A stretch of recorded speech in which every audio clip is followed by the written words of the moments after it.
Ang mga gusali na nakikita natin ngayon ay kadalasang gawa sa semento at bakal. Ngunit maniniwala ka ba kung sasabihin ko sa iyo na ang mga simbahan na ito ay gawa lamang sa itlog ng manok? Gaano ba kaposible na makagawa ng isang istruktura na ilang siglo na ang inabot at nananatiling matibay na gawa lamang sa itlog?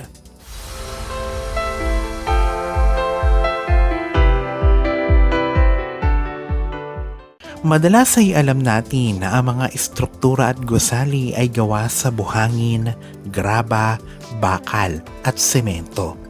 Pero sa video na ito, ating pag-uusapan ang mga malalaking simbahan na gawa lamang sa itlog.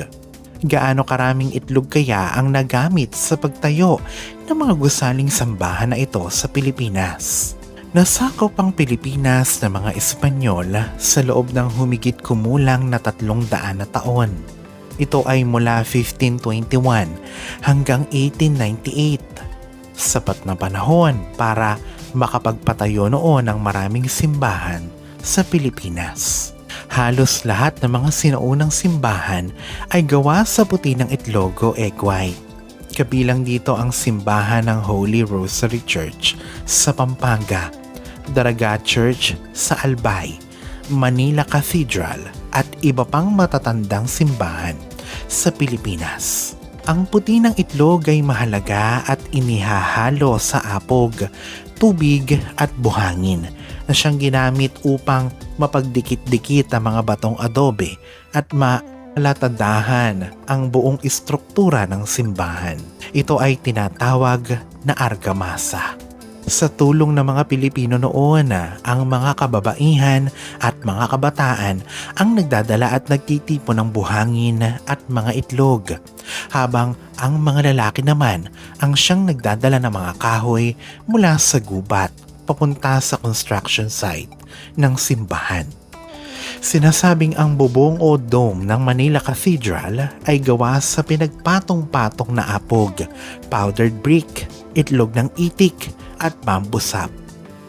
At hindi lang ito itlog ng itik, kundi pati na din ang itlog ng mga manok ay nagamit noon. Ang mga pula o egg yolks naman ay itinatapon lamang noon sa ilog, ngunit nakita ito noon ng mga kababaihang Pilipino. At dito nagumpisa ang pagkalikha ng mga kilala nating panghimagas ngayon na gawa sa pula ng itlog, gaya ng leche flan, yema at iba pa. Noong dumating naman ang 19th century ay naipakilala ang concrete na siyang dahilan upang maging obsolete o hindi na gamitin ang egg white sa anumang construction ng gusali.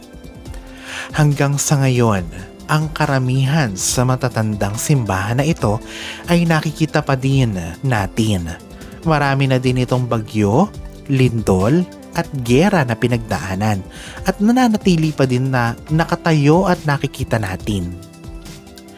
Sa panahon ngayon na madalas ang paglindol at pagkasira ng mga gusali, dapat ba nating ikonsidera ang paggamit ng egg white o puti ng itlog sa pagpapatayo ng mga infrastruktura?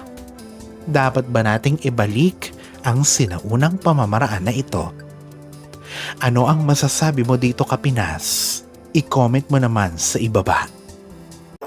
If you like this video, Kapinas, click like, share, at isubscribe mo na din kami. Huwag din kaming kalimutang i-follow sa aming Facebook at TikTok accounts. Mga overseas Filipino workers, kayo po ang mga tunay at bagong bayani. Ito po si Fidel Rosario para sa Pinas Aliwan Channel. There's no risk if you don't try at anything, so I'ma just keep buying everything. See you in the next life.